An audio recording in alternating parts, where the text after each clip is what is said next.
So I was wondering maybe if it was would be possible that you could bring the Pleiadians in if Sure. they're here. They're almost always around. They are. So, sure. Yes, yes, they're Wonderful. definitely here. So I don't know how that happens. So I guess you're in charge. Yeah. So I will tell everybody just one thing. The Pleiadians do work with tone and sound, and that's part of the reason why they were waiting for me to channel verbally. And it's not any one particular dialect, it's just tones and sounds that resonate with you at a cellular level. Really, it's just some elongated vowels that they can modulate the frequencies. And that's why the dialect is different than my own. There's really no other reason other than that. So, yeah, give me just a moment to get into the space to bring him in, and we'll see where we go. Wonderful. Ah, yes, hello, dear. This is the Ninth Dimensional Pleiadian Collective, and it is a pleasure and an honor to have the opportunity to connect with you. So, there is a lot of support for all of you at this moment. For those of you that are joining us now, those that are looking 6 months from now or a year from now, it doesn't matter. We're connecting with you in your version of the moment because, again, we don't experience time. So for us, it's just the now. But there is a tremendous amount of support for you. All of you have got your angelic guides, your celestial family. They're all with you. So we want to acknowledge that before we begin. But how may we best be of service to you today, dear? What would you like to know about? Well, I would like to know before we start. Thank you for being here. It's an honor. I would like to know how to deal with the crisis in Europe right now. I'm from Norway, and we're experienced the migration crisis, and it's really difficult. And I look at the news, and there are so many horrible things going on, and it's difficult sometimes to just go into your heart and. I guess, and not go into fear, because when we see everything is kind of chaotic in Europe, and you see the political systems and what's going on in America, and how can we actually deal with this without going into fear? So everything that you perceive at the collective level, whatever crosses your path, is there to be a reflection for your overall vibrational frequency. So what you may get from a particular situation may be different from what someone else is getting because of the frequencies that you're running. So for you, for instance, when you look at the situation in Europe, what is your most negative belief about it? What is your greatest judgment about it? So in other words, what gets triggered for you? All right. For some of you, it may be a sense of powerlessness, that you feel that you don't have the power to change things. Or you might feel that there are limited resources. So competition may come up for you.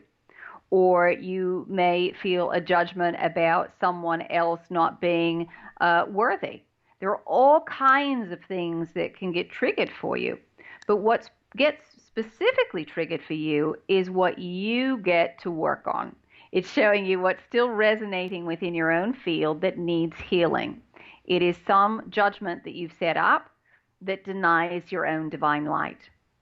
So let us take the idea of competition, for instance. Competition is a perspective of limited resources, that you are operating in a finite universe. Sometimes it's obvious as far as, if I have food, then you have none. All right. If I win, then you lose. That's one way to look at competition. But also it can be that if you succeed, that means that there's not enough for me to be successful as well. And it's shifting your perspective to see that you're living in a finite universe. So the first step for all of you is looking to clean up your own house, so to speak. Deal with what is going on within you. That's the first step to creating change at a global level.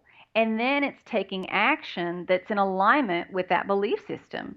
So that can be different for all of you. So what do you feel that you need to do in order to be in alignment with your belief, your new belief that you want to hold? That may be getting involved with something politically. It might be speaking out.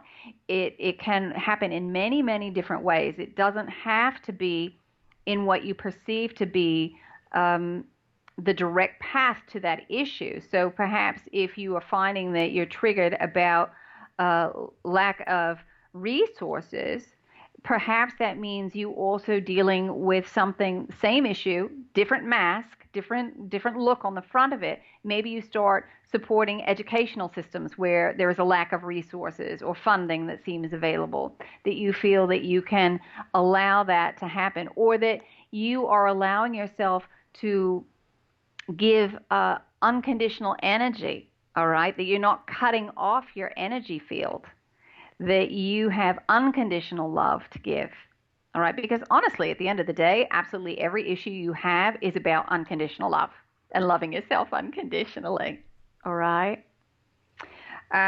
So take what you see collectively.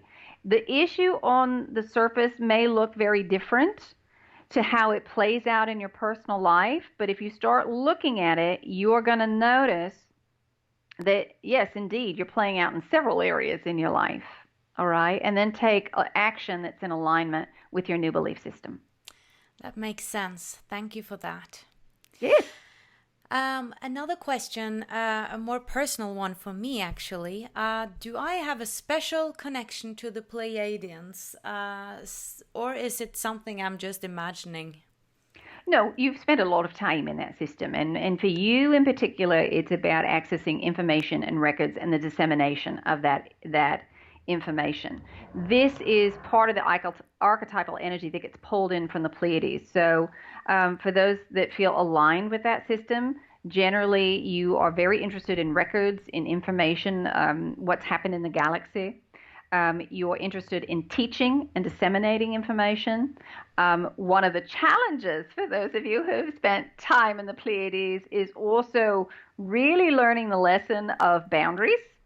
Where is your place as far as, you know, it's not your responsibility to fix everything for everybody else. You're taking away their lesson by trying to fix it for them. So there are lessons that you might also find that get pulled in from that system as you align, as you're someone who says, this feels very familiar to me. All right. So we would say also that some of you say, well, am I from this star system or from that star system? And really, you're not from a star system. That's just another level of the game, if you will. It's really important that you see yourself as identifying as source energy, as creator energy, because that will allow you to stand in more of your power. And that's really what you're learning to do, to access your personal power.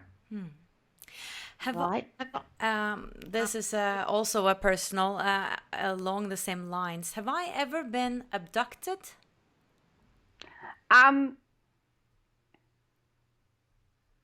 You've spent time on many of the ships. We would say for you,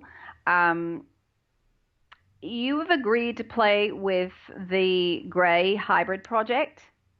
All right, and there are lots of hybrid projects going on, and there are different sects of Greys. Some of them are working with Pleiadians, some of them are working with Draconians, some of them are working with a variety of different groups, and they all have their different agendas and different ways of wanting to work. But yours, yes, you have played around with that, with the hybrid project. You have participated. Now, the hard part for you all is remembering that at the soul level you agreed, because at the soul level you look at these species and you see them dying out, and there is a part of you that doesn't want to see that happen, that you want to be part of the solution because you figure you're not going to remember everything when you get down here to Earth. The problem is that you are starting to remember because your frequency is getting higher, and so the veil is thinner, as it were. And so some of the ways that you used to forget, it's seeping through into your consciousness. And it's a bit like we always describe it like a surprise party, where you are stepping into the room and your friends are there, and they are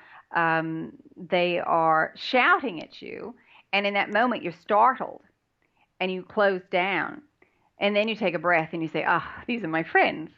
All right, you recognize them. Well, the problem is you're not recognizing your friends. You're just going into that startled state, and the trauma is not being released. And that's why all of you are carrying so much trauma around a lot of what's being done as far as the hybrid projects themselves are going. Because many of you are going off on ships and having experiences that aren't quite as traumatic because the same kinds of things aren't happening. You're not donating genetic material. So it's a bit of a mixed bag with that, but yes, you have played around with the hybrid project and those beings. Is that over now? No, the project is still going on. It's not happening in exactly the same way that it once was, because again, there are different sects of these projects that are going on. For those that are a bit more respectful of you and your energy, they're not happening in the same way because they understand that the trauma is really on the surface, that it's becoming more and more difficult for you to not bring back the trauma. All right, that's the best way that we can say that.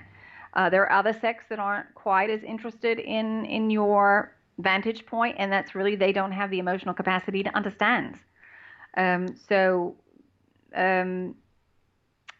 It's not happening in such a frequent way as it once was.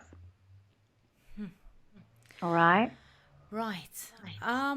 Another question. Do we plan our lives before we come down here? Do we kind of, as humans or multidimensional beings, set up a plan for this life and agree on which souls to participate with in this life? For instance, whom we're going to marry and what family we're going to go in, be born into, and what our main lesson would be? So yes, you create a blueprint for yourself. And this lifetime in particular is a little different because you're going through this integration process. And this is kind of the nexus point where all this energy is coming together. So from our vantage point, we would say that it's almost as if you had a pre-shift and a post-shift blueprint.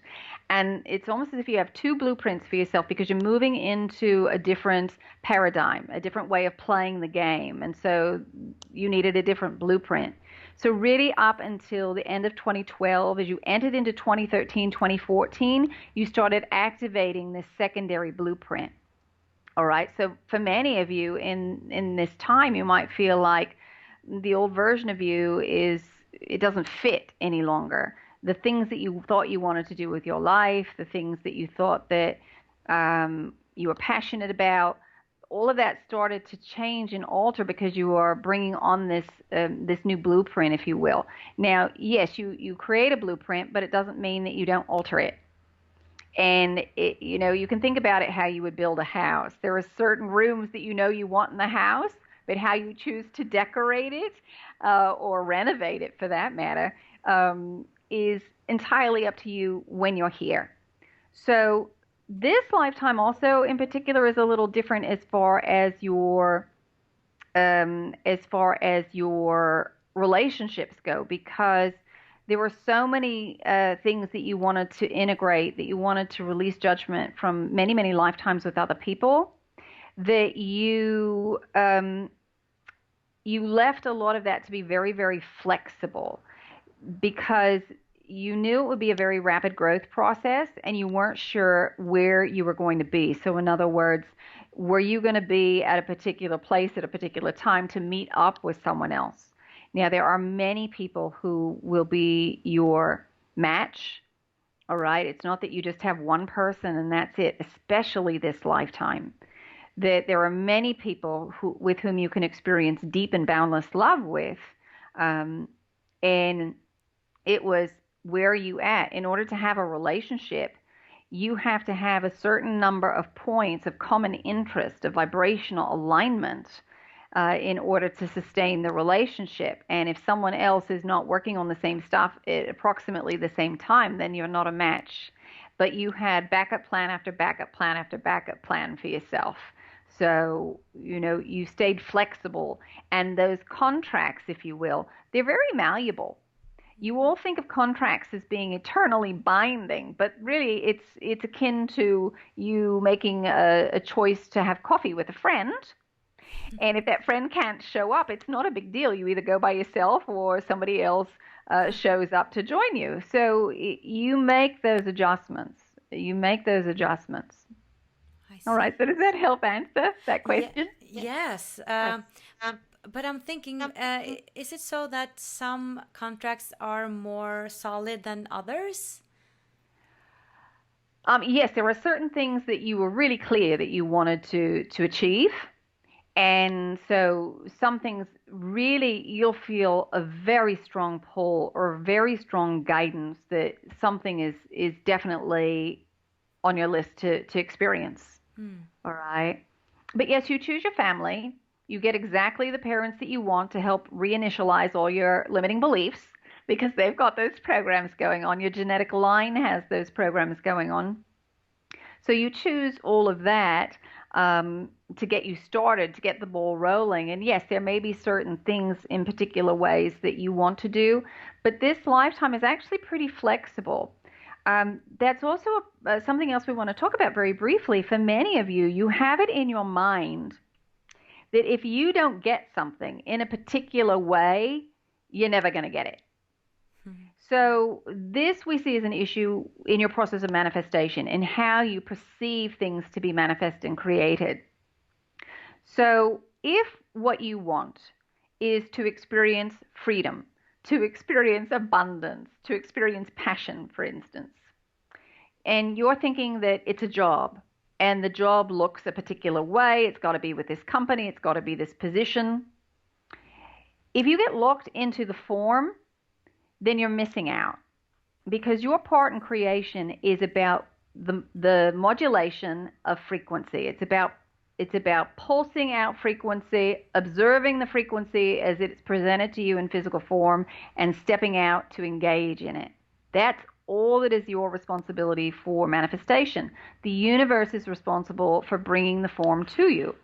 So you can also think of it this way, that the gifts that you want, the abundance, the freedom, the passion, it's a gift in a box.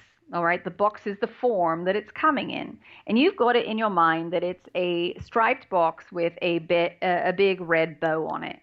So you're watching for that to come by. You're watching. You're not paying attention to the frequency. You're not monitoring your vibration. You're looking for the form. Well, 49 boxes have gone by with exactly what you wanted vibrationally, but not in the box that you were asking for. And so you missed all those opportunities, which would have been exactly what you wanted, and you had to wait a longer period of time to get it because the universe had to arrange it in that form, which required a different timing and a different energy expenditure. So it's really important that you let go of this idea of form, whether it's relationships, whether it's a person that you feel that you have to be in relationship with, whether it's a job, or whether it's an experience. Focus on the vibrational essence of what you want, and then be open to the form that it appears in, because sometimes the form that you get can be even greater than what you asked for or even imagined. And when you create your blueprint, it's based off of these vibrational frequencies. It's not based on a form. All right? Okay, so kind of surrendering to something bigger, that something bigger will help you and take over in a way, instead of, because someone are saying, you should know what to order in a way, like you go into Starbucks and you want a coffee latte with extra foam, and then you'll get that from the universe, that you have to order something from the universe, but you're saying more just surrender and just trust that it will come in the best possible form for you. You can do both. You can focus on the form as you're imagining it, but you also have to generate the feeling of having it. The feeling state is vital to the manifestation process. So it's not just the picturing. It's the feeling as if you're having it. That's the vibrational essence. What would it feel like? What's the quality? And then you can see it in your mind, because that helps you sometimes get very clear about the vibration. But then you have to let go of your expectation that that's exactly how it's going to come. It's the expectation that creates the pain for you. because there really is no such thing as failure. Failure is when your expectation of a vibrational experience doesn't match. And to be honest, when you step into any experience, it is never going to be identical to what you imagined. It never is. What you consider to be successful is when it's relatively close. If it's very different from what you imagined in your mind, then you give that the label of failure. What we would encourage you all to do is to just simply be curious about life. What would it be like if? What is this frequency like? Then you're not expecting. When you expect and you are attached to that expectation, that's when you have all kinds of problems, because the expectation is not about the frequency. Your expectation is really attached to a form. If you all really look at it, if you focus on being happy and joyous and experiencing the qualities, you'll find that you have them and that you are feeding that. But what creates the problem is when you expect it in a particular form. Now, we also want to say one other thing here, and that is that when you are desiring something, pay particular attention to what it is that is driving you. Are you attracted to something because you're curious about it and you wonder what would it be like to step into that frequency? Or are you attracted to it because you want to avoid this other thing over here that doesn't feel so good? So if you are driven, let's say abundance, for example, I want money because I don't want to be poor and suffer. If that's how you've got it set up, guess what you're going to create? You're going to create more of that suffering because you're holding judgment, and that creates an attraction. But when you're curious, you're not attached to anything, and it's much easier for you to manifest and create. Sometimes what you ask for is of a very high vibrational nature, and in order to receive what you're asking for, you have to maintain the frequency.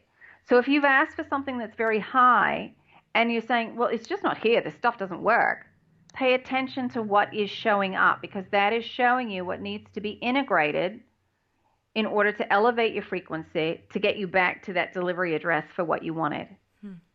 All right, so what you need is always in the moment. That's why, when you all ask us, what do I need to do to go through the ascension process? We say there are only two things. You need to be grounded and connected to your body. And for most of you that are connected and drawn to us, you are not grounded and connected in your bodies because you want to be out of your bodies. You're usually very sensitive. And one of the coping mechanisms was to shut off some of those lower chakras so you didn't have to feel. You weren't feeling as much what was going on in density. So you've got to be grounded and connected to your body, because two things happen. One, you're going to have an awareness of what's really going on, how you're feeling, what's going on, and also you're going to be able to remember and retain information as you're receiving it from the higher realms. So you've got to ground and connect, and then just be present in the moment. If you're doing that, everything else, and we mean absolutely everything else, takes care of itself. If you are going through your day and you are thinking about the future or the past, and it's not a time that you have set aside to really examine all of that, then you are resonating at some level of fear. You're operating from the ego, because you should be present in the moment. If you're present in the moment, you're in the heart center. Otherwise, you're in the operating system of the mind. And if you're thinking about the future, it tends to be control. If you're thinking about the past, it's shame, blame, or there's shame, blame, or guilt that you're holding on to that you haven't let go of. All right. The more often you check in, where am I? Am I daydreaming about how I'm going to respond to my friend as soon as she's done talking? You're operating out of fear. All right. That's a subtle level of control.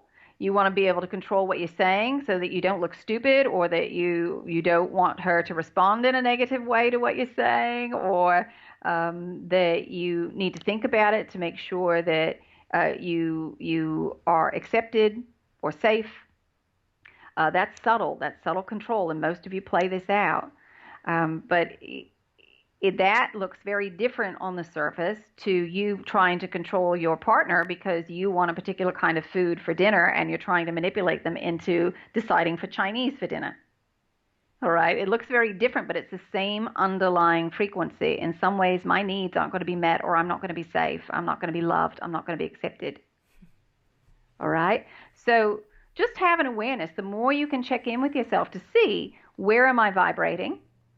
Am I present in the moment? No, I'm not. All right. Great. Let me bring myself back to my present. How do I do that? I put myself in my heart center. I think of something that makes me smile. 5 seconds later, you're back in the present. You're not going to stay there for most of you. You're going to drop out and you'll go back up. It's an ebb and a flow to this entire process. So don't beat yourself up to say, why can't I stay there? Because as you go up to those higher levels, anything that is unlike that starts to come up to be processed. And that drops you out. It gets your attention and it drops you out. So you're going to go through this process. You'll go up and you'll go down. And each time you go up, hopefully you stay up higher. You go up higher and you stay there longer. And when you drop, it's not as far and not for as long. All right? So be kind to yourselves. So can you say a little bit about death? Because many people are afraid of dying. And I've interviewed many people who have had near-death experiences. And people are saying different things and some similar things. And I've been very curious about what happens to me when I die. And sometimes I go into fear and think that, what if I don't find my way through the world that I will pass into or move into? Maybe I'll just get lost somewhere. Or will I find the light, you know? So can you tell us a little bit about death and what to expect? Well, for most of you, at the soul level, when you're about to pass, it's not really death that you fear. In fact, there is a part of you that welcomes that, because you haven't reached, if you've reached that point, it's always a conscious decision at the soul level. All right, not necessarily at the ego level, but at the soul level. You said, I've done everything that I wanted to do in this particular form, in this particular way. I'm ready to exit. What the ego fears is the pain that's involved before that, whether it's an accident or emotional injury, physical injury. There's the fear about the pain, and the soul is actually dislodged most of the time before that, so you don't experience most of that. Oh, okay. But you all have your fear of pain.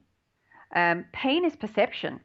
So if you want to move out of a state of pain, you just simply have to shift your perspective, move into the heart center. From that level, you're not looking at something from a polarized view, which is what happens at the ego level. You actually are looking at it from a neutral stance, and all the pain goes away. And as you're going through the death process, this is actually what's happening. You're going back to your whole integrated state as a divine being, and you're aligning with that aspect of yourself. And you're not operating all those fear programs. All right? Now, the moment you cross the veil, if you will, you have an awareness that you are part of all that is. You have an awareness that you are part of source energy. Now, depending on what programs you have, depending on what hasn't been integrated, you can still perceive this in this flash of an instant several different ways. For some, if they're running a lot of programs that are very heavy, what you will feel in that moment is the ripple effect that went out and what everyone felt as a result of your actions. This is what gets termed purgatory or hell. All right? You have an awareness of all of that when you actually go through the full death process, not just a near-death experience, but the full death process itself. And when this happens, to the ego, as we tell you this, some of you are horrified, thinking, oh, this is awful, I'm going to stay here forever. To the soul, it's but a breath, all right? And there is also an objective viewpoint that can also happen. Now, depending on how much your programs are still running, how deeply ingrained you were, it may take you a second breath before you recognize that it's an illusion, all right, before you have that full awareness. Others of you, it's immediate, especially if a lot of that ripple effect, as you access, what you're feeling is a lot of love and the gratitude that you extended out. This is what gets the term of heaven. Really, heaven and hell don't exist, all right? In some ways, we would say what you term as heaven is a state of being. What you term as hell is a state of being. So it's all about your state of being, which is your sense of connectedness, and that's what you give the term of heaven to. So for us, as you ask us, am I going to find the light? Really, it's about surrender, because the natural flow of energy is to surrender to your natural state of being, which is the oneness. All right? As you reconnect, that's the natural flow. As you resist it, that's what you're trying to perpetuate, that sense of separation. And that's where some souls, again, if they're really identifying, they're really struggling. They're identifying with all of those old programs, and that happens usually through deep, deep, deep trauma. Then they won't allow themselves to reintegrate. But for most of you, it would be as easy as, floating downstream. It's not complicated. It's the natural way, and you have an awareness of, oh, this is what I'm supposed to do. That's the other part. All right. Thank you for that. That was but it cleared up a little bit for me, and I think that's what I've been hearing a lot, and also that we are carrying things over to the other side if we don't work with it, like you're saying, programming, and my conclusion is that it's important that we actually work on ourselves here on the physical plane, that we take this journey in a way seriously, that we look into ourselves, because if we don't, we will just carry it on. Well, we want to make this point, and it's wonderful you brought this up, because there's no right or wrong here. If you choose not to look at your stuff while you're here on this planet, it's an equally valid choice. Okay. All right. There's a lot of judgment that gets set up by those who are playing the light end of the spectrum about the dark. And there's a lot of judgment about the dark. And in a dualistic universe, you cannot have one without the other. So those that are playing the dark end of the spectrum are doing so that they can reflect your light, so that you can see your own light. And they are also the ones that are going to have to process through this heavy energy. So oftentimes the people who do the most dastardly deeds, who are the mirror for you, are the ones who love you the most on the other side, because they're still going to have to process through this energy. And you can't play a victim unless someone else is willing to play your perpetrator. You either use another being or you use nature, one or the other. You use nature or others as your reflection. So for those of you that want to go along the ascension path, do not judge those who are not going on that path with you. They are still having their own soul growth. It's in a very different way than you're having yours, but it's just as valid. It's just as important to the understanding of the universe, to the game, to the expression. And the reason most of you get so triggered and activated is because you believe that if someone is having an experience that is different than your own, that somehow you're going to have to suffer. You're going to have to live with the consequences of their choices. And this is where an understanding of time becomes so important, and how your now moment is created. So if we've got time, we'd love to talk about it very briefly. But sure. Every now moment is built on an agreed upon set of circumstances that you say collectively has occurred, and personally this has occurred. This is what I deem as my past. So collectively we've experienced World War I, World War II, and then personally I had these experiences when I was a child and as a young adult. And this is the framework. It's the vibrational foundation upon which you build your now moment and how you perceive what is going on outside of you. All right, it's the filters through which you are perceiving reality. Now, if you think about the now moment as being a dot, everything that has ever been is a dot in reality. All right, so even though you created a blueprint for yourself, every choice you make, going left or going right, is an option. And you, when the choice became available, it was as if it was started to be created and manifested. You didn't experience going to the left because you focused your consciousness on going to the right. And so you think that is the only dot, it's the only version that's in existence. And you connect all these dots to give yourself a line. You give yourself the illusion of linear time. Really, all of these dots exist on the surface of a giant sphere, so to speak. So if you can imagine it all as being a sphere, and you're on a dot that's on the top. And again, as we said, the agreed upon past was that there was World War II and World War I, and these things happened to you. But there's a dot on the other side of the sphere where World War I didn't happen. All right? And so it created a very different version of reality. It is possible for you to put your consciousness on that version. But for most of you, you're not going to go there, because to go there would pull yourself out of the illusion of the game.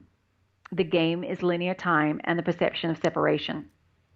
So what you will do is you will make small incremental moves to put yourself on a now moment that is very similar in frequency to the previous one. But you can change them dramatically. And when you have dramatic changes, whether that's you letting go of a belief system, you're changing your story of what you think is possible. So if you're someone who says, you know, my results in the past told me that this keeps happening, and so this is how it's going to be, you've decided it's a story you're telling yourself. So the moment you start to tell yourself a different story by believing that something else is possible, you change the foundation upon which your reality is created, and you get a different reflection. Wow. So those of you who are judging the dark, or you're looking at the planet and you're saying, you know, look at all these horrible things that are going on. From a purely high vibrational perspective, everything that's going on is absolutely valid. And to the soul, it's really fascinating. Some of the most fascinating experiences that you've had are when you've done the darkest deeds, because it's so unlike your awareness of yourself as being part of the whole and experiencing unconditional love. So to the soul, it's a valid choice and a very educational one. For those of you who look around and you're judging all of this, look at all these people who are unconscious, look at all these things that they're doing, that it, you know, it's just wrong what they're doing to the planet. It's not wrong, it's a valid choice, and it may not be the choice that you want to make. So put your life in alignment with those higher choices, but don't make them wrong, because making them wrong or judging them is going to keep you in that loop, and it's not going to allow you to create a higher version of the planet. All right? That's a higher concept. So take action in your life that is in alignment with what you would like to see as your reality, rather than judging those who are choosing something else. And the world can be in chaos. That doesn't mean that you have to be. You can be experiencing peace and love and joy and happiness and abundance, while the rest of the world may be experiencing something else. You are choosing to put yourself on a particular dot because that's the dot in which you are going to have the greatest potential for soul growth and to be of the greatest service. So sometimes for those of you that we're speaking with, and for those of you who have a higher perspective, you're choosing to be in a space that is chaotic, so that you can be the living example of how not to be that frequency, to help elevate and lift others up. But for some of you, you will look at the world, you'll get depressed, you'll say, why bother? I'm going to suffer because I'm on this version of the planet with everybody else. No, you don't have to choose those frequencies. Choose something else. That was really powerful teaching. Thank you for that. I think we forget how powerful we are, that we are truly powerful creators. Yes. So I was wondering, just now we're going to end soon, but do you have any messages for me and my work with this series? Maybe where it's going or what kind of potential it has? Well, you've already affected so many people. The ripple effect, you don't really understand. There is a tremendous amount of energy around you. There's also, for you in particular, a lot of Cassiopeian energy. That has to do more with balance and beauty and working through artistic and creative expression. More Cassiopeian energy is coming into the planet right now. There have been other systems that were more that require deeper healing, and so they were showing up first. And the Cassiopeians are coming in now to show you all how to feel inspired, how to be more creative, and that's part of the energies that you're going to start absorbing and and aligning with, so that you can be more creative about what you're doing. You're sharing so much information and so much that can help people to lift their spirits and shift their perspective. So when we look,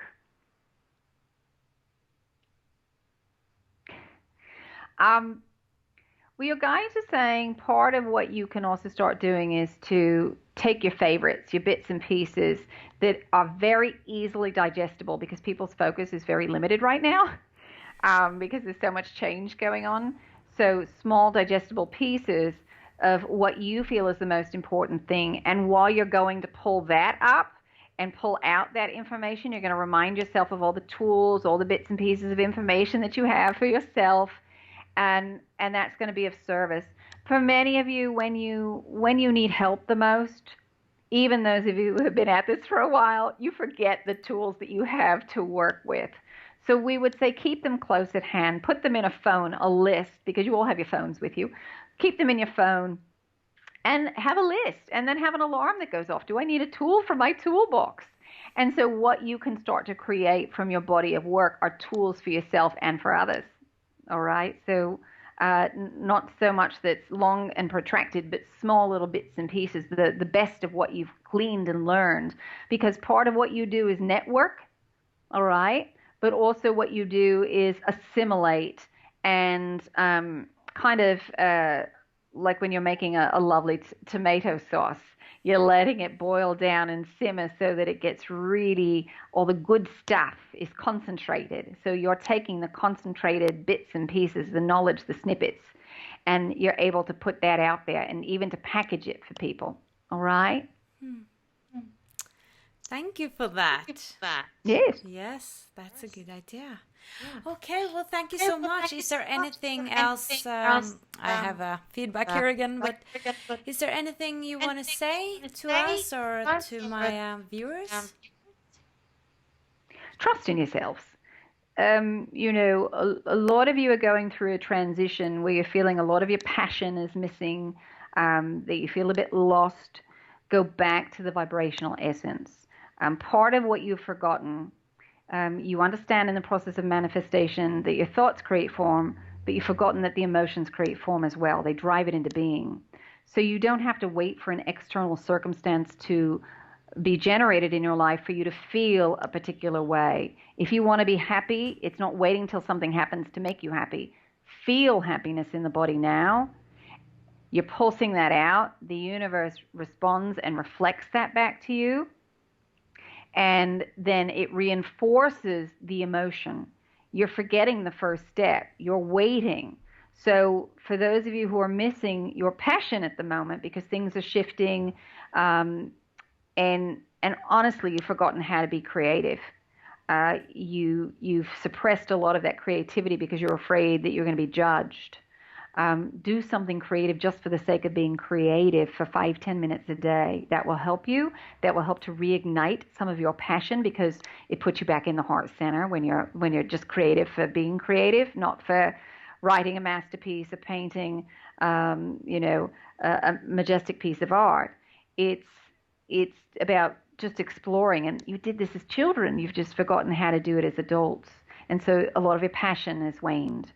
So imagine what would it feel like if I could feel passionate. And if you're really down in the dumps, it can take a while to get you back up, all right? But you can start to elevate yourself a bit, all right? Just keep setting that intention.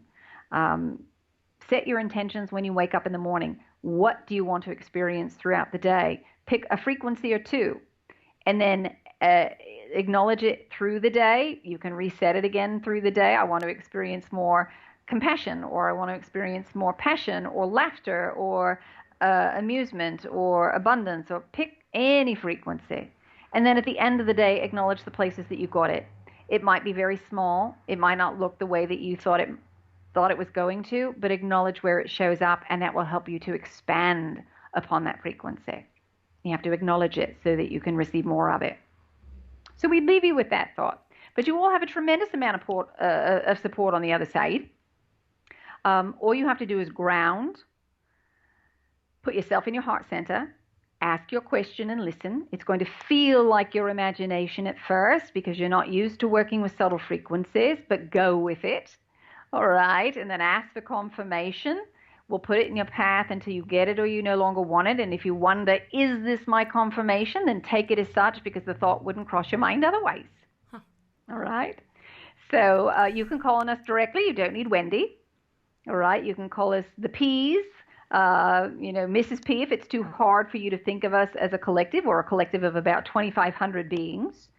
It doesn't really matter. You're finding us through frequency. We don't really use names on the other side. You identify with frequency. And until then, dear ones, we will be watching and waiting and sending many, many well wishes. Thank you. It's our pleasure. So that was really powerful, Wendy. They really explained things so thoroughly, which I really appreciate. Yeah, they really want us to understand this concept of time and how we create the now moment, because when we get that, it makes it much easier to kind of shift all those other little things. So they like to talk about time a lot. Yes, and it's coming more and more. So I'm hearing, bits and pieces about this, but from many different angles. So it seems like it's coming forward for us to actually start to embrace. Yes.